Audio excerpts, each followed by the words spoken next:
and welcome to Awaz News. I'm Kubra Ali and I'll be taking you through big news across Canada. Toronto police charge 3 teenage boys following carjacking, armed pharmacy robbery. Canada's Wonderland kicks off 2023 season with several arrests. Alleged impaired driver charged after fleeing ride program crashing vehicle in Oshawa. Design work on Scarborough RT busway will continue despite nearly $3 million shortfall. Ajax man charged after woman 50 stabbed multiple times in unprovoked attack. Ontario passes healthcare bill allowing private clinics to conduct more surgeries. These were the headlines, and now let's jump right into the details. The Ontario government has passed a bill allowing more private clinics to conduct OHIP coverage surgeries as advocates warn of potential legal action. Bill 60, also known as Your Health Act, was passed by the Doug Ford government Monday at Queen's Park and will go into effect once it receives royal assent.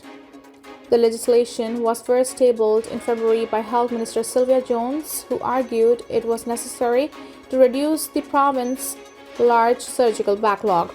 Under the bill, both for-profit and non-profit clinics will be allowed to conduct cataract surgeries, MRI, and CT scans, minimally invasive gynecological surgeries, and eventually knee and hip replacements under the Ontario Health Insurance Plan.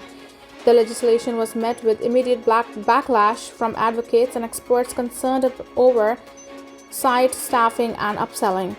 The province's official opposition has repeatedly said the plan will result in a two-tiered system, leading some patients to jump to the front of the line. The NDP has said it presented 74 amendments to the Your Health Act in committee, but none were accepted or even considered by the Doug Ford government. A revised version of the legislation shows only one change, and it appears technical in nature. The legislation, also known as Bill 60, specifies that a physician at a private clinic shall not turn a patient away for choosing to pay with their OHIP card. Some experts have previously told Awaz News that allowing private clinics to perform more procedures does have the potential to help relieve some of the pressure being put on province's healthcare system. However, they also suggested that a plan for staffing as well as transparent funding and oversight will be necessary. The province has said it will designate expert organizations to work with Ontario Health and the Ministry of Health to ensure quality and safety standards are met at every clinic. The director of this third party or the ministry may issue an inspection of a facility if necessary. In some instances, patients said they were urged to get upgraded lenses, told they had to incur the cost of eye measurements, and voiced for contrast dye needed for imaging. Mehra warned they will be filing a formal complaint to both the provincial and federal government and that further legal action may be possible following the passing of Bill 60. While Your Health Act does say that all private clinics will need to show they have a staffing model in place that won't detract from other facilities, experts and unions say they remain concerned that staff will leave the public sector in exchange for better hours or pay at the private clinic. A man from Durham region has been arrested and charged after he allegedly stabbed a 50-year-old woman multiple times in what police are calling an unprovoked attack over the weekend. According to a release issued Monday, the incident took place on Sunday at approximately 9:30 p.m. in the area of Torrell Lane in Ajax, Ontario. Regarding officers located the woman suffering from multiple stab wounds. She was transported to Toronto Area Trauma Center, where she remains in stable condition, police said. Officers said they were quick to locate a suspect in an Ajax residence and execute a search warrant. Siobhan Can Guthrie, 26, of Toronto, was arrested and charged with one count of aggravated assault, one count of assault with a weapon, and one count of possession of a weapon. The charges have not been proven in court. He has been held in custody pending a bail hearing. A driver who allegedly operated a vehicle while having more than double the legal limit of alcohol in his blood is facing several charges, police say, after speeding away from a ride program in Oshawa and crashing his vehicle. The incident happened on Sunday near Toronto Avenue and Drew Street. According to Durham Regional Police Service (DRPS), members of the Central East Division asked a driver who was traveling through a ride program line to stop and pull over after detecting the smell of alcohol. Police said the driver then accelerated at a high rate of speed and refused to stop. They fled the scene on the westbound 401. Durham police said they then began pursuing the driver, who exited on Stevenson Road and continued traveling north at high rates of speed and running red lights. The driver, identified by the police as 33-year-old man from Clarington, then allegedly exited the vehicle and tried fleeing on foot but was apprehended and taken into custody. Police said the unnamed driver provided 2 breath samples and was found to have 200 milligrams of alcohol in 100 milliliters of blood. He has been charged with operation while impaired, exceed blood alcohol concentration, flight from peace officer, dangerous operation of a conveyance, and various Highway Traffic Act infractions. If you see a driver who suspect is impaired, please call 911 to report it. The call you make could save a life, DRPS wrote in a tweet. 3 teenage boys aged 14, 15, and 17 are each facing numerous charges following an investigation into 2 armed robberies. The first incident, an alleged carjacking, happened last Thursday in North York near Finch Avenue West and Western Road.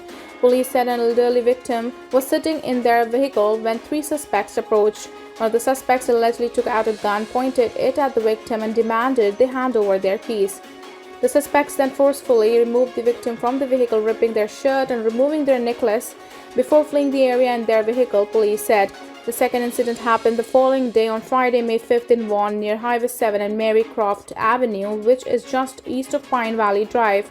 Police said in this case, 3 suspects traveling in the previously stolen vehicle attended a pharmacy. 2 of the suspects, armed with guns, allegedly entered the drugstore and went behind the pharmaceutical counter where they demanded staff hand over narcotics. The suspects obtained a quantity of drugs before fleeing the area in the stolen vehicle, police said. A short time later, Toronto police said they saw a stolen vehicle with the 3 male suspects inside being driven at a high rate of speed. The driver allegedly hit a hydro pole before coming to the stop. Officers from 31 Division took 3 suspects into custody. Investigators further alleged that they recovered stolen narcotics and a sawed-off shotgun. The accused cannot be named under the provisions of the Youth Criminal Justice Act. Canada's Wonderland kicked off its 2023 season with a series of arrests over the course of opening weekend, park officials say.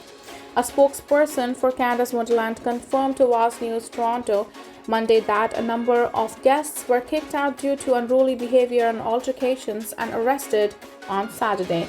The park did specify the number of guests arrested. Park security and on-site York Region police officers responded quickly and appropriately, and several arrests were made, spokesperson Grace Peacock said in a statement.